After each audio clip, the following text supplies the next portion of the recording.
Hey y'all, welcome back to my channel. Today we are going to be continuing on with the decluttering series here on my channel, and we are tackling part of my collection I've been dreading, and that is eyeshadow palettes. This year my eye palette collection has just really kind of blown up, and I have way more than I'm ever going to use, and I have some that I really just don't care for. So we are going to be doing a very cutthroat declutter video today, and it's going to be long, so you might want to grab a snack. So let's jump right into this video. My MAC eyeshadow palette. Now, this is a custom palette that I made when I worked for MAC. This was my kind of go-to palette for my bridal clients. 2 cream color bases, Hush and Shell, 4 blush, Baby Blush, Floor Power, Melba, and Style. Style has been discontinued. On the other side of my palette, I have eyeshadows. These 2 shadows, they were panned. I need to refill these 2. Blanc Type, Shroom, Nylon, Naked Lunch, All That Glitters, and Gleam, Omega, Charcoal Brown, Malt, Quarry, Blackberry, Red Brick, Swiss Chocolate. A very near and dear, very grubby palette that I will not part with because I love it. We have the Samantha March times Ofra Collection. This is the Life of Draft palette. This is her second collab she did with it. I purchased this the day it was launched, and I did a video with it. I did not enjoy it. To be honest, that is the only time I've used this palette. I didn't find the shades blended out very well. They were quite patchy and just I didn't enjoy them. I'm decluttering this. Pat McGrath Divine Rose number 2. This is a lot brighter than I go for in my everyday life. Occasionally, I do like bright shades. I really love using this shade as a blush. I'm definitely hanging on to this. Pat McGrath Divine Rose number 1. This is the first palette from Pat McGrath that made me really want to try the brand. These are my only 2 Pat McGrath eyeshadow palettes for the foreseeable future. Let's move on to Natasha Denona, the Mini Retro palette. This is beautiful as a one and done shade. I really like using this with this tapped over the center. I really love this. It's still in the box, and oddly enough, my box is like splitting. I picked this up during the... Okay, wow. So my box just kind of came unglued. I opened it up once. I got it the day it launched, which was the first day of the Sephora savings event for the fall season. And cream blush, highlight, and then you have 5 eyeshadows. I don't know what it was about this palette. Got it home, opened it, and I'm like, oh, it's a warm neutral palette. I put it in a box and I put it in my drawer. I'm not decluttering this because I feel like it has a lot of potential for a great travel palette, but I need to try it out because I have not tried it out yet. Natasha Denona Love Palette. I believe this is being discontinued. This I got on sale, so I think I got it for 50% off. I think it's beautiful. Colors are a little bit brighter, but for those occasions when I want to do something brighter, I'll go for it, and it was like $40, so win. My first love from Natasha Denona is the Natasha Denona Glam Palette. Your essential kind of neutral palette. You have a nice mix of warms and cools. It does lean slightly more cool with a few warm pops in it. I think it's a gorgeous palette. This is my first Natasha Denona palette I paid for full price. It took me a while to take the plunge and buy it, but I really enjoy it. It's a good workhorse palette that you can do a big heap of daytime looks as well as nighttime looks. I enjoy this. Keeping it. I really love this. This is the Natasha Denona Retro palette. This color story, it does everything for me. It is those beautiful, cooler tones that still kind of lean on a neutral scale, but it's just really beautiful. It blends so easily. For me, these are great everyday shades. Almost every shade in this palette, with maybe the exception of Mod, can be used as a one and done shade. It is just really beautiful, and I love this Hourglass Curator eyeshadow palette. The entire palette setup, I think, comes to $219 Canadian. You have to buy each shade individually. I don't recommend spending your money on this. However, this is something I reach for all the time because the shades are those perfectly curated shades to my taste because I chose them. So I made sure I only got shades that I really loved. The performance is nice. It's not groundbreaking. It's not mind-blowing. I honestly don't know what warrants the price point of these. The formula is nice, but it's not on the level of Natasha Denona or Pat McGrath. It's just a nice eyeshadow palette. I will not purchase another one of these, but I'm going to hang on to the one I have. The Tartelette Juicy Palette. This, from my understanding, has been discontinued, and they released it again in the size that is like the Tartelette in Bloom. So what really confused me with that is this palette, you get 20 shades. I believe it was $59 or $60, and then in the smaller size, you get 12 eyeshadows, and these are either 53 or 55. This was a way better value than this one that was this size. That being said, I really love this palette, but I can't use it on camera anymore because it's discontinued. I have a friend who saw this on my channel. She absolutely loved the color story, so I want to pass it on to her because I think she will love it, and yay, I decluttered my second palette. Tartelette in Bloom palette. Believe it or not, this is actually a repurchase for me, so this is brand new. I haven't used this one yet, but when I was working at Sephora when this was launched, I panned most of the shades. I think the only shades I hadn't panned in my original one were the 3 darkest shades and Funny Girl, because Funny Girl is a little warmer than I go for, and then Smoke, Activist, and Leader, they're just a little darker. I mostly use them as liner, and you use such a small amount, but all the other ones, love this, keeping it. We have the Naked 2 Basics. I had this, completely used every single shade in the palette. I think when I finally threw mine away, there was a little bit of undone, just kind of lingering around the edges, and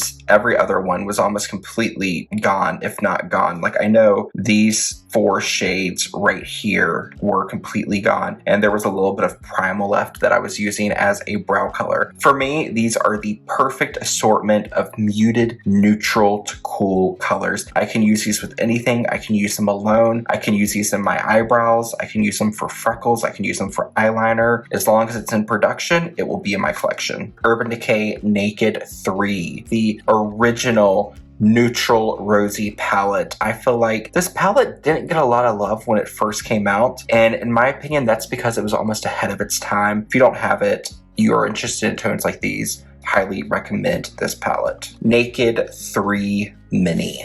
Do you need both of them? No. I find them very similar. And if we compare Glassy and Strange, very similar. Public is almost in between Dust, Burnout, and Trick. It's a little bit more muted and cooler than Trick. Laced is very similar to Limits. Stolen is almost, once again, between Buzz and Factory. The Right Time is very similar to Nooner, and Spiced is similar to Dark Heart, but Dark Heart has more of a shimmer with like a purpley tone. If you have this, you don't really need this, but I like this for travel, where this is a little too big for travel. The Wayne Goss Pearl Palette, a neutral rosy palette. It is very beautiful. When I saw this, I was very kind of skeptical because it reminded me of Charlotte Tilbury Pillow Talk, which I have, we'll talk about in a little bit. I was kind of reluctant, and then I saw Maria from Nightstar Beauty and Kate from Kate Face talked about this. They loved it, and when I was watching Kate's video, I paused her video, went on Beautylish, and ordered this. I really enjoy this. It's a very nice, sophisticated, neutral rosy palette. It's expensive. This shade is beautiful. Sometimes the Charlotte Tilbury topper shades are a little too glittery, a little too chunky, and they can emphasize skin texture. This one's very smooth, never emphasizes texture. I'm keeping this. Viseart Petitfleur eyeshadow, and this is in the shade Lilas. If you're someone who wants to play with and kind of dip your toes into the world of cool undertone muted colors, strongly recommend this. I believe when I picked this up during the Viseart spring sale, I got this for like $8 or $10, so very great price. Quality is Viseart quality. I really love Viseart's eyeshadows. For me, this is a strong keep, and it's tiny, so it takes up no room. Also from Viseart, I have their classic neutral matte palette. You have a great selection of more like true neutrals, warm neutrals, and cooler neutrals. You can create a great arrangement of looks. I love Viseart palettes like this, especially for working makeup artists, because this palette is all matte. If you are a makeup artist working in film or television, you need to keep your mattes and your shimmers separate, because if shimmer gets into your matte, it will translate in photography and video, especially now that our definition for our video images are getting better. If you're trying to go for an all matte look, a speck of shimmer can really throw things off. So I love this. The quality is great. You can get this from a few different places. Viseart does sales quite often, so I wouldn't pay full price unless you just absolutely feel the need to. If you can get this on sale like I did, highly recommend it. And you can use some of these shades. Like, I like using this with a touch of this to fill in my eyebrows. So really good, versatile product. Nude Obsession in the shade Light. Here you have another cool rosy palette. Clearly I have a type when it comes to shadows, and I don't see that changing because these shadows just do really well for my skin tone and they pop my eye color really well. My favorite looks created with this palette are when I use one matte to kind of shape the eye, and then I use my finger to take one of the shimmers and put it all over my lid. Quick, simple palette. Another one that would be really great if you just want to dabble with makeup or you want to have a simple palette for travel. ColourPop Stone Cold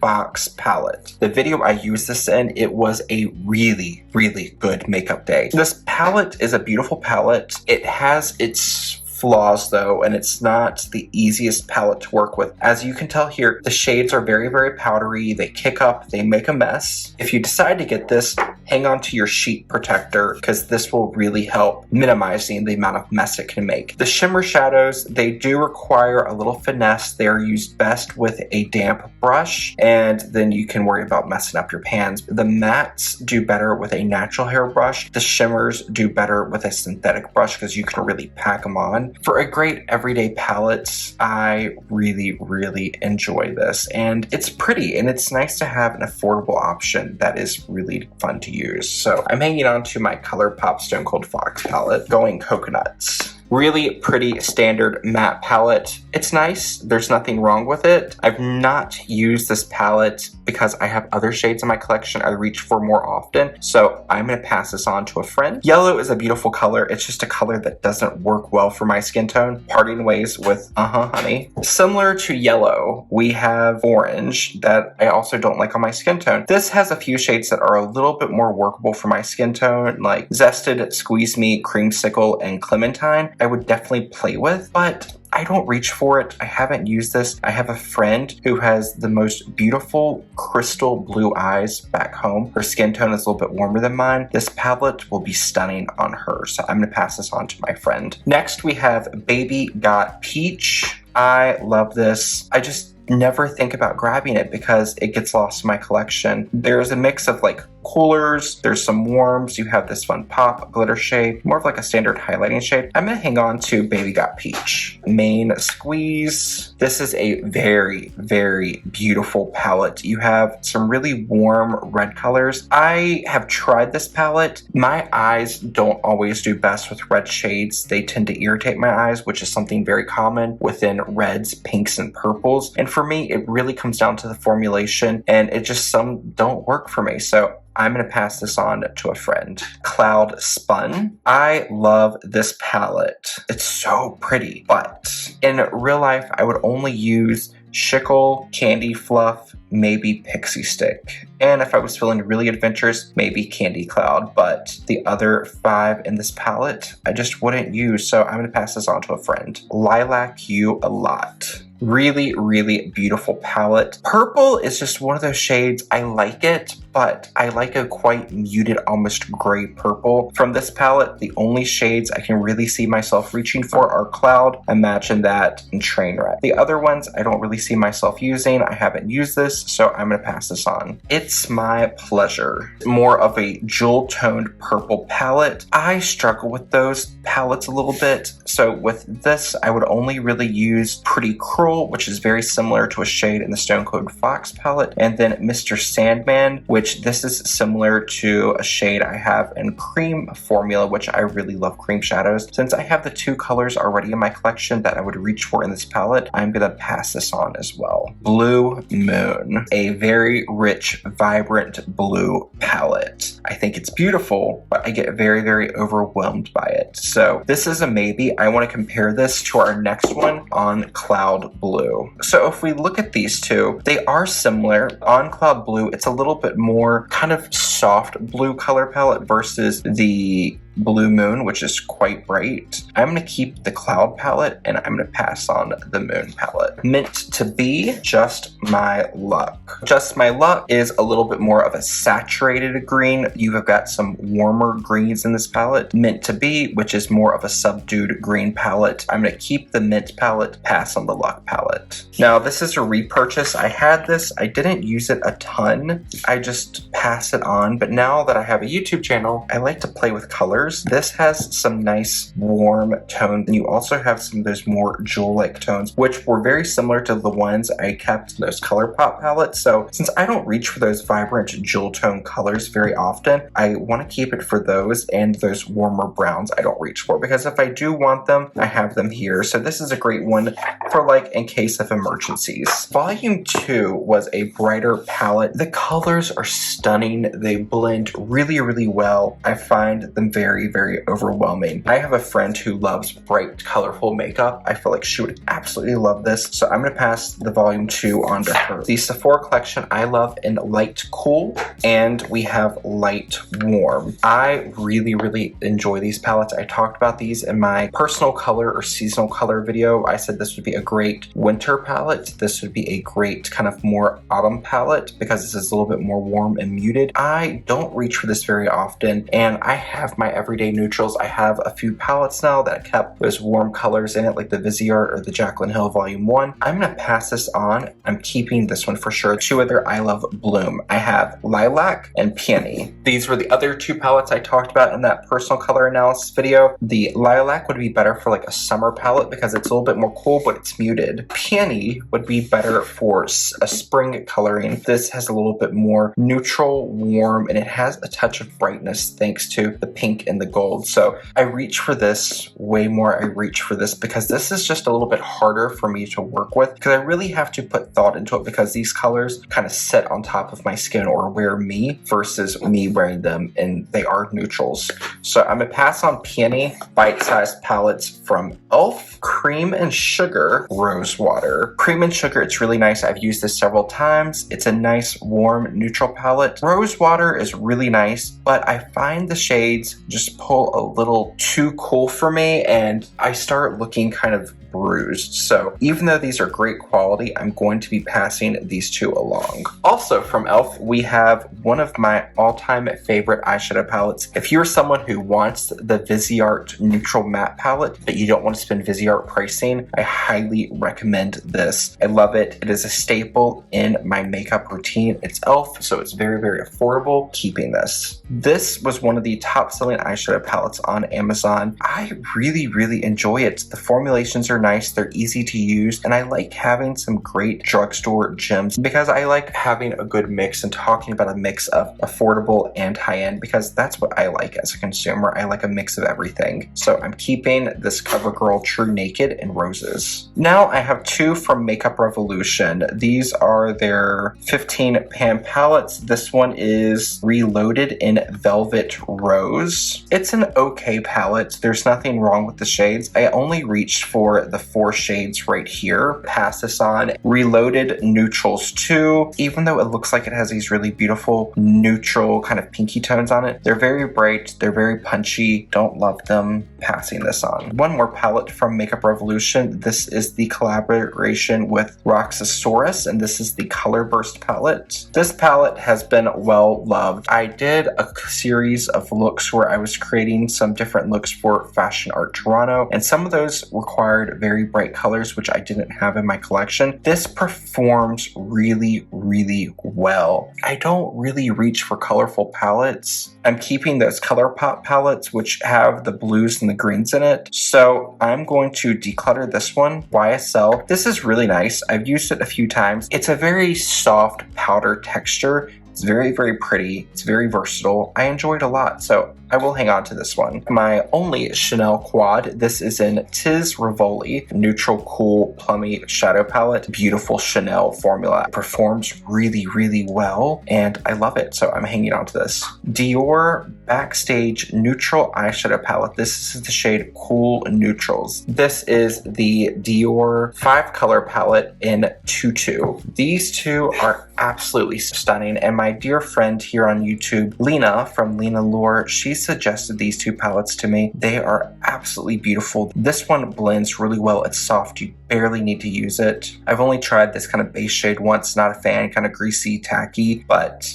I love this. It's a great cool toned neutral palette. Dior Tutu Quint. I love these more moody purple tones, and then you have these really beautiful kind of rosy taupey shades. Love this. I can't wait to try this out because Lena raves about this one. The first Dior Quint from the new releases that I purchased, and this is in the shade Nude Dress. Before they reformulated came out these, I have the one in Undressed, which is now discontinued. This is the most similar. It's a very, very subtle palette. You have a nice mix of kind of cool neutrals, and then you have some like warmer neutrals and a really pale ivory shade. You can create a really beautiful soft nude look with this palette. I feel like it's very limited though. If you are darker than I would say a medium skin tone, these shades might not show up on you. It's a good everyday essential for me. It's a very soft palette. I'm gonna hang on to this. This is from the Dior Holiday Collection for 2021, the Atelier of Dreams collections. This palette is called House of Dreams. It is such a beautiful palette. It has this really beautiful embossing on it. You can't see it because I've used it, and embossments like that just kind of fade away with use. This is a really, really beautiful palette that I wish they would make this permanent, but it is really stunning. The texture is great, and this silver really helps to escalate the look from like day to night. It's a really beautiful palette that I'm so happy to have in my collection. I'm just sad it's limited edition. Next, I have one from Givenchy. This is also from their holiday collection, and this is LE 9.7. One thing I like about this is the applicators, and for the look I created with this video, I used that for the most of the look. It's a palette that I was really interested in. When I saw swatches, it looked more neutral pink. When I got it home, I'm like, whoa, this is a lot more warm. In the look I created with these, the shades muddy together. They kind of just blend together. They come very murky, and any look I've created with this palette, it's become quite a beautiful kind of muted khaki shade. My complaint with this palette is the shadows are very, very soft. There's a lot of kick up. It gets very dirty. Your table or wherever you're getting ready, you will find a lot of kick out, and if you don't tap your brush off, there is a ton of fallout. So I suggest using these with possibly a damp brush or doing your eyeshadow first so you can clean up fallout. I really like this. I'm glad to have it in my collection. I'm glad to finally be able to try out shadows from Givenchy, so I'm gonna hang on to this. Tom Ford. This is Sous Le Sable. This is a really fascinating palette. It's very basic. It's similar to everything else I have. This is like Tom Ford's equivalent of the Urban Decay Naked 3. I enjoy it. The shadows do muddy together. I find it's best when used with 2 or 3 shades. And if you're gonna do that, stick with the extremes. So if you want an all matte look, I would kind of use this and this, or this and this. If you want to do some shimmer, you could do this and this, or this and this. I find though, when you use this, this, and this, even though they look quite different in the pan, they really muddy together and they kind of become muddy. And the topper shade here, it looks really pretty satin and shimmery, and then when it's swatched, it's such a subtle kind of light reflect that it doesn't really show up on the eyes. I like this. It's nice. They were like $110 here in Canada, so I'm not gonna part with it, but I don't know. I don't want to sound like I don't like it because I do like it, but it's not worth $110 in my opinion. We are going to be talking about Charlotte Tilbury. Charlotte Tilbury, a lot of people love her eyeshadow formula. The thing with Charlotte is a lot of her shadows run very, very warm. They feel quite similar. I am going to swatch the ones I have for you because I don't know. There's some I like, there's some I don't like, and we'll talk about them as I swatch them. So first one we are going to talk about is Pillow Talk. So So this is the first Charlotte Tilbury palette that just really spoke to me, so I bought it. Top to bottom, moving left to right. Exaggereyes Bigger Brighter Eyes Filter. Hollywood Flawless Eye Filter in the shade Star Aura. And then we have my newest luxury palette of pearls in the shade Celestial. So now that I've swatched all four, let's look at them side by side. I see a lot of the same shade. Everything looks quite similar. I would say the biggest difference is this one right down here, which is the Bigger Brighter Eyes palette. For me though, these colors just run a little too warm, too golden. I don't love them, so I'm going to be decluttering this. Pillow Talk is a classic. I bought it before. I didn't love this topper shade, so I decluttered it. I missed it. I bought it again. Flawless Eye Filter in Star Aura, and then the new Celestial Pearl. Once again, it feels like we're looking at the same thing. This is more of a baked gelée texture. This is like a glitter top coat palette. I really love this palette, but it's another one, if you're not careful, it can muddy together. And then this palette, I did a review on it, and at the end of the video, I felt like I had one shade all over my eye when I tried to do everything with this palette. That's my issue. Everything I like, when I look on her website, look on Sephora, whatever retailer I'm looking at, the shades look so different. I've even taken the swatches on the website and compared them. I'm like, oh, those are different. But then you get them home, and it's like I have 4 palettes, the same neutral rosy eyeshadows. Then it's like I'm wasting money at $66 a piece. I think they're all $66. I don't know if the 2 holiday palettes were more expensive, but that means I have spent $264 on 4 different eyeshadow quads that are basically the same thing. I'm decluttering Bigger Brighter Eyes, and I'm going to declutter the Celestial Pearl. I was thinking I would keep it for the packaging, but it's plastic with a other pearl detail. This was just really disappointing, so I'm going to declutter this. Just looking at the shades, there's people I know who have every single Charlotte Tilbury palette. They're like, these are so different, but when we look at them, it's like the same assortment of warm, neutral shades repeated over and over with very slight tweaks. And for me, I don't like that. So I don't know if I'm going to keep buying some of these Charlotte Tilbury palettes. Maybe if I go in store and swatch them first, but as far as my buying based on online swatches, I'm kind of over it. So. I started off today with 60 eyeshadow palettes. I have decided to declutter 21, and I'm keeping 39. That honestly is better than I thought I was going to do. I still have way more eyeshadow palettes than I personally ever need, considering I really don't wear shadow in my day-to-day life. YouTube is what I do, and creating looks is so much fun for me. So I'm okay with hanging on with as many as I'm hanging on to. I don't see myself buying many more because I just really don't need them and I don't use them. So we are going to hang out with 39 eye palettes for a little while. If you enjoyed today's video, make sure you give it a thumbs up, subscribe to my channel if you haven't already, and share it with a friend that you think that might enjoy it. Bye, y'all.